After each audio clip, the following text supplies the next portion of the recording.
open source, but someone leaked all the files. So now we had access to actually the code that's running the model, the data, and everything which was involved. So a lot of people had now the full picture, which OpenAI, for example, wasn't revealing. But there was an issue, and the issue was that, yeah, first, it's not even close to OpenAI and Google's models, which were at the time, but who cares, it's open source. First time we're seeing something like this open source. But we needed specialized servers. Like, you can't really just run it on a laptop and then have a nice day. You needed money, specialized servers to run it, and so on. I think it was built in Python. And then, a few days later, actually a few days later after the leak, someone said, okay, why can't I run this on my own laptop? And they поблагориха един solution. They basically made a ghetto version of the solution, translated it to clean C code without any libraries and anything. And then we had llama.cpp.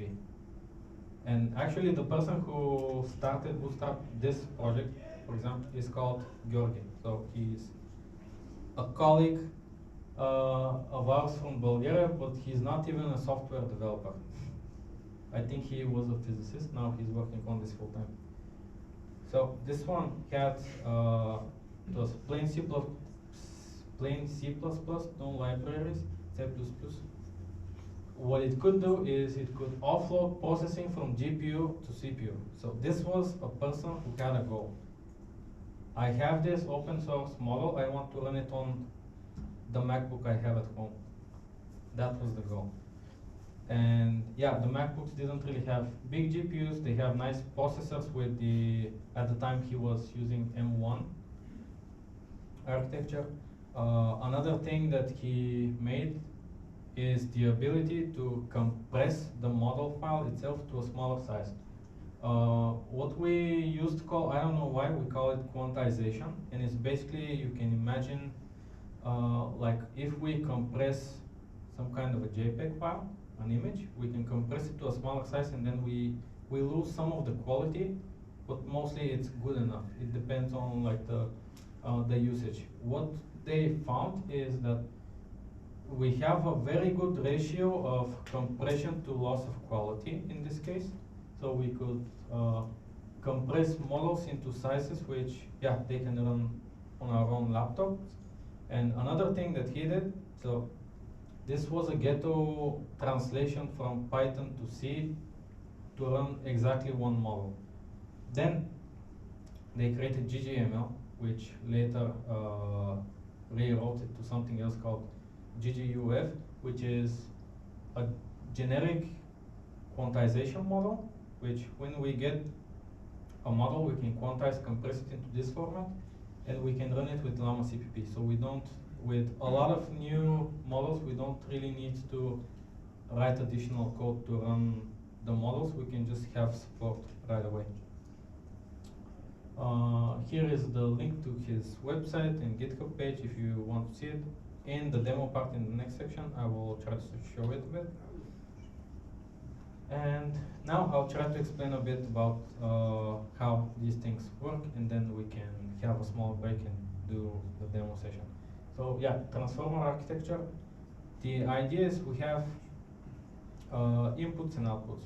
There's a self-attention mechanism, which we basically pass it the content inside. It uses deep learning with a focus on self-attention mechanism. It has an encoder and decoder, which encodes the text into vectors underneath, and then magically, we won't go into too deep details because mostly I can't explain it, we get some kind of an output which we will see in a bit. So this is how, let's say, when we refer to the transformer mechanism in between like magic box, we have basically this. We have some kind of an input. That input can be text, it can be an image, it can even be an audio. So what we do is, given an input sequence, we want to predict the next word, which is one of the biggest misconceptions about how these large language models work, is because when we give it an input, the model itself only produces just one word at a time. It doesn't produce the whole sequence, the whole text. It just produces one word at a time. But what we get as an output from the model is a statistical probability of what can be the following word after the input that we gave it. And then to go a bit further, we have, as we said, the thing called tokenization. And it would look a bit like this. So for example, we have this text sequence. To date, the cleverest thinker of all time was. We find the way that we are going to split the word, and you can see, for example, cleverest is split to 3 tokens. General rule is people say, yeah, 0.7 per word, for example, but it's not really always the case. And even if we have an image, for example, we do the same thing. We split it to an image, and then as this is what we get at the end. We have a word and then a vector of numbers which are represented, which are representing the words that are going underneath. And these vectors are normally called embeddings. And they are vectors because they represent basically the, let's say they represent the meaning inside of the transformer model. And what happens at the end is basically this. We get words, we encode those words or whatever the input is into embeddings. And they are placed into, what was this called? Geographical space.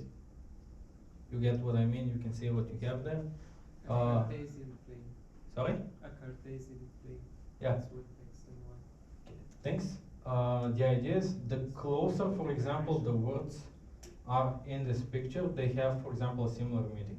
And there's also something else. For example, let's say we have the word man and the word woman, and they have some kind of a distance between the two words in this plane.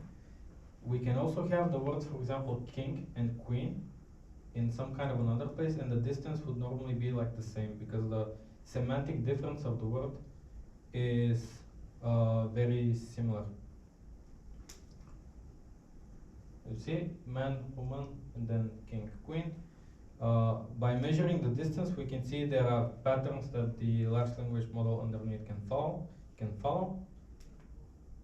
And how that plane is basically built is normally during the training phase.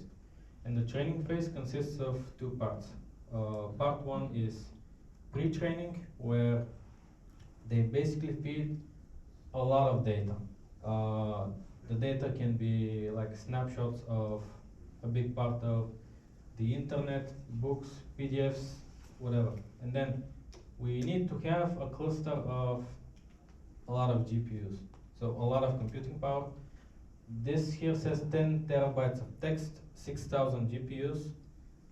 This was the case for GPT-3, I think. And then you wait 12 days, you pay $2 million, give or take, and then you get the base model, which isn't really good. And then we have the fine-tuning phase, which is the phase where we give it better answers. For example, we feed the large language model. If we are going to train it to be like a chat model, kind of like a behavior, we give it a question, and then we provide it the exact answer that we want the model to give us. For example, that's the best case scenario. And then the training phase is basically using masking to try to guess and then give the exact reason, and then you do it a lot of times with a lot of examples, and then you get a model which may be pretty good. But it all depends on the training, and there is a saying called garbage in, garbage out, which is if the data that we provided during training is not good, we won't really get a good model. That's why some of the companies, like for example Claude, can bring up a better model for a cheaper price than other solutions, for example. So process, again, we give a prompt. The model produces an array of predictions that the next word can be based on statistical probability. One of the predictions is taken by random. That's fed back into the input, which is fed back into, again, the encoder, and then we repeat that a lot of times until either we get, until either the statistical probability of the next word is basically the stop sequence token, or we may have given the model to just give us 100 words at a time, which is, and in that case it will just stop generating. That's why sometimes when you're using ChatGPT or other tools, it gives you an answer and then just stops at some point because you've hit that limit. And normally what works is saying continue where you left off, and then you would get the rest. Yep. And here's a really cool demo of this in action by 3 Blue 1 Brown.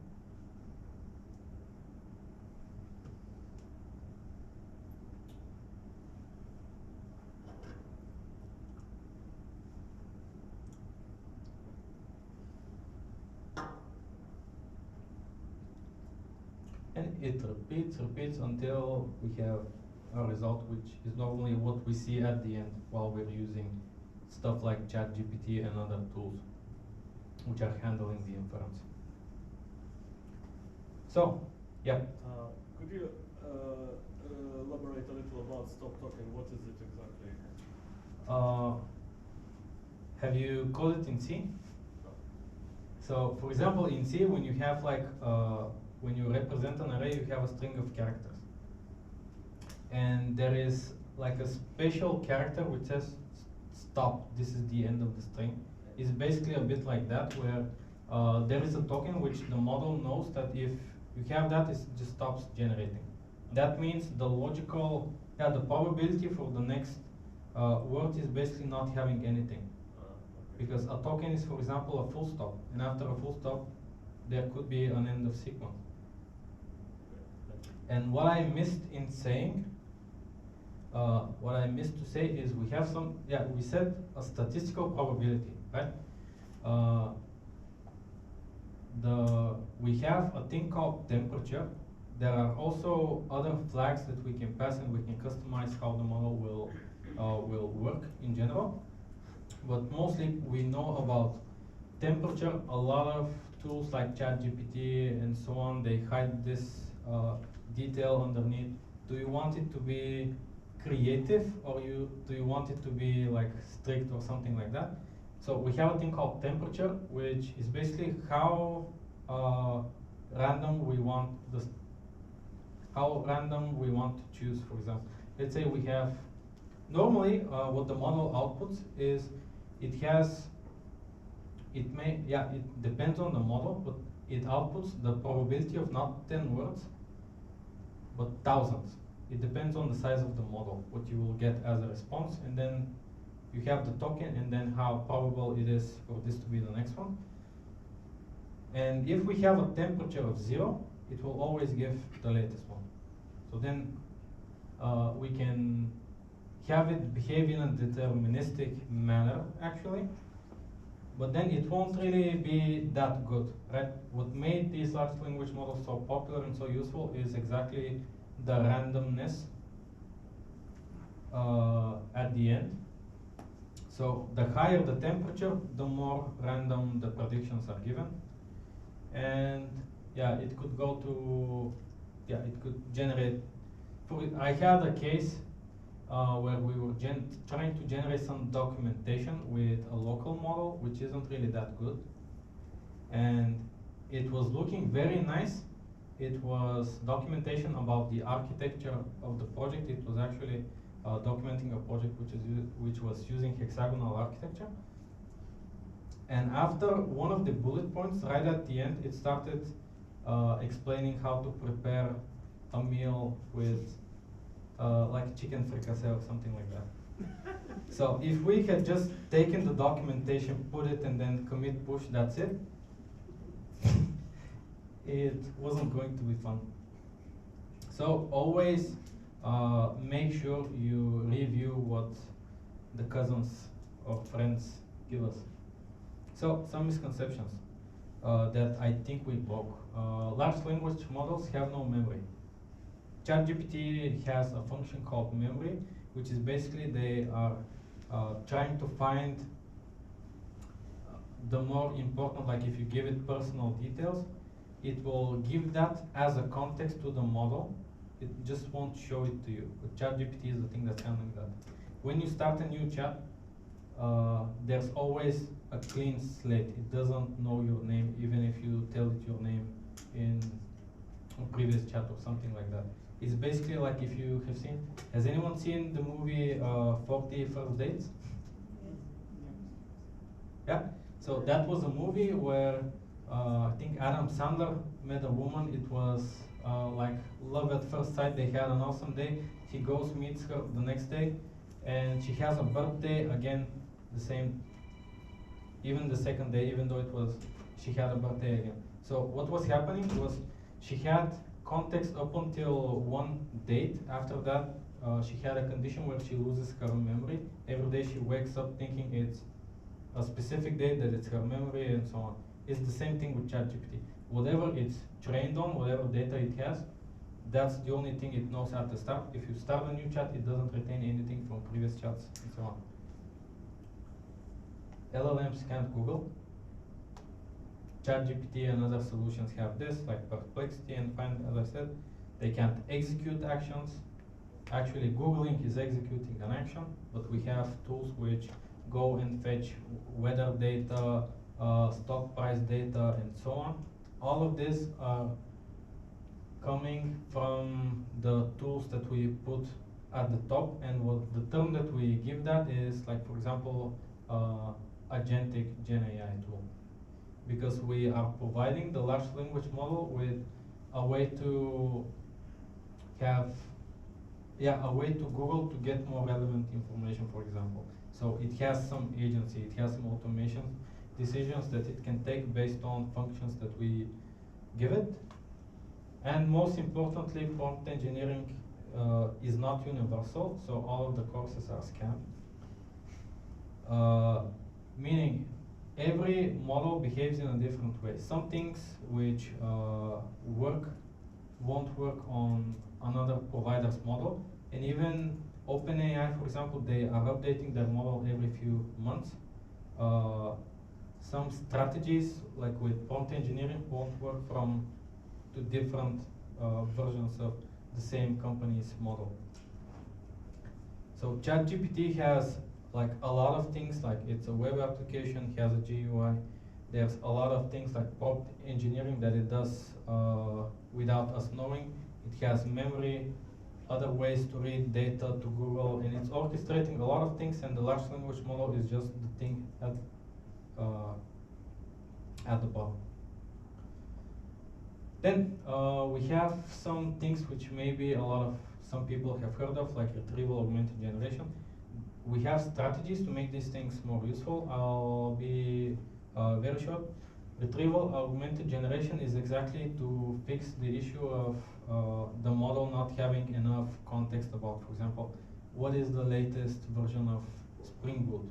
It will be trained on some older data. It won't really know the newer versions. So what we can do is we can have an application that we give it the latest Spring Boot reference document, for example, and it will pass that as an input to the model, and we can tell the model, okay, ignore everything that you know until now. I'm going to ask a question. I want you to answer it to the best of your abilities by using the info that I give you before this question. And in that way, we can ground the model with specific data that we give it. So for example, we can give it financial data of our company and ask questions directly. That way it will be grounded, it will give us up-to-date information. but still we need to double check absolutely everything, because at the bottom we have a random word generator, which is so precise that it's taken the world by storm, basically. Then we have, in the same way, we may have function calling, which normally is implemented in a way that we have an application that can use the model. We have, that application has access to some APIs like weather data, stock prices, turn off my, for example, lighting at home and things like that through an API. And we tell the model, okay, these are functions that you can call to do some actions. And then I'll ask a question. If you think the functions would be cool, you can return a response like this. And the application reading the response from the LLM, if it finds the exact sequence that we told it to call the function, we call the function, get the data, pass it again to the model, and then it will use that data to give a better response, or even automate some things at home and use it like as a personal assistant, for example. We also have multi-agent workflows, like the example that I gave. There are a lot of really cool open source projects which are trying to build multi-agent workflows. And imagine this. Now, to use this a bit like even with prompt engineering, you should always start a new chat if you try to, for example, switch a bit the direction of where you're talking about. Like, if you're talking about code, don't just ask about the chicken recipe and then go back, because then we have garbage in the context, because we're sending all of the data every time to the model. So having that in mind, what we can do is we can have multiple models. We tell them, okay, you are a front-end developer, you are a back-end developer, you are a QA expert, and you are a project manager. Build me an app. And then we can orchestrate these models talking to each other, and then get a, in theory, a better response at the end, because the front-end developers will only care about front-end tasks, which will be given to them by the project manager, so they don't have unnecessary context in the data that it's working with.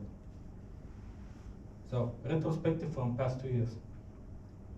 As I said, everyone now has access to AI, but it depends on us how we use it. A lot of industries are evolving, not just ours. I've read some papers about, for example, the lawyers would normally use interns and to just do research and so on. Now they're also replacing their juniors with ChatGPT and tools like this. So we all need to embrace and then embrace the change.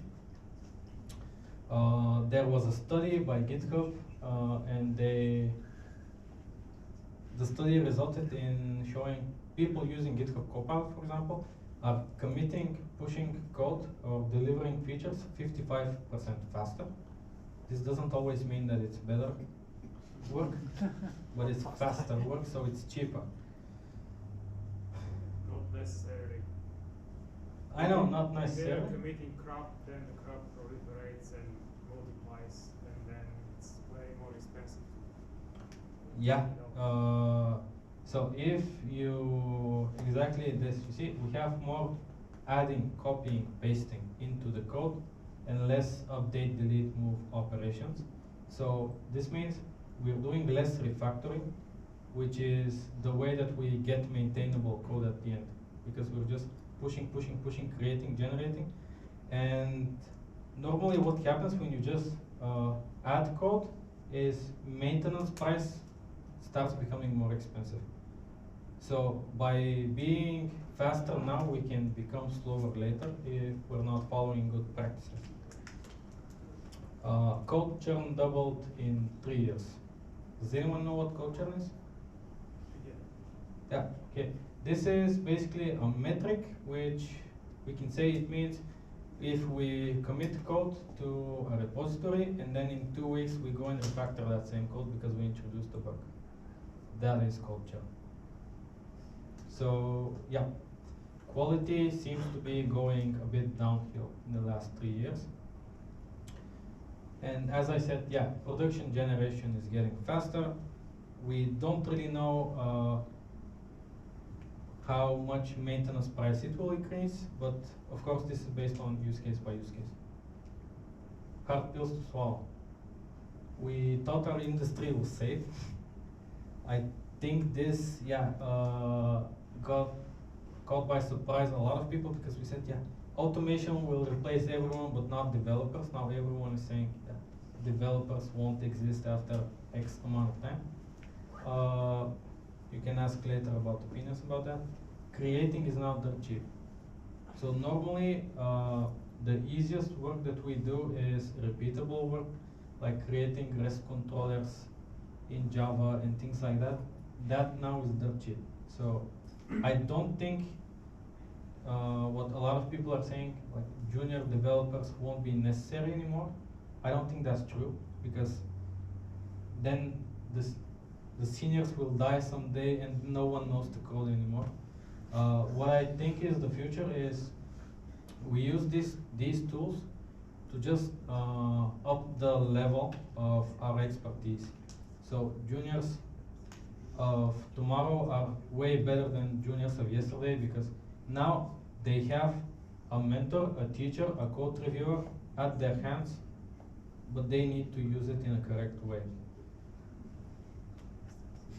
And books are not an authority anymore, because now you have the same publisher publishing books every day, and this is really bad because previously we said, yeah, don't trust the internet, you go read from a book. But now even books are AI generated. So now all of the information we take, it doesn't really matter from what source. Even for me, I don't know anything about AI. You need to take it with a grain of salt and review everything from a lot of sources, and then make sure it's good. Especially since we are developers, we will use these tools. But in the end, we are the people who are responsible for everything that we commit. It doesn't matter if the code is from Stack Overflow, if it's from a book, if it's from ChatGPT, or if my cousin wrote it, who is way better than me, for example. If you commit it, then it's your responsibility. So I'll leave you guys with a quote. AI is neither good nor evil, it's just a technology for us to use. Thank you.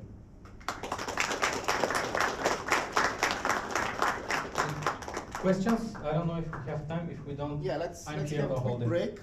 Yeah. 5-minute break, and then we'll continue with the second part of Taner's session, which is showcasing this with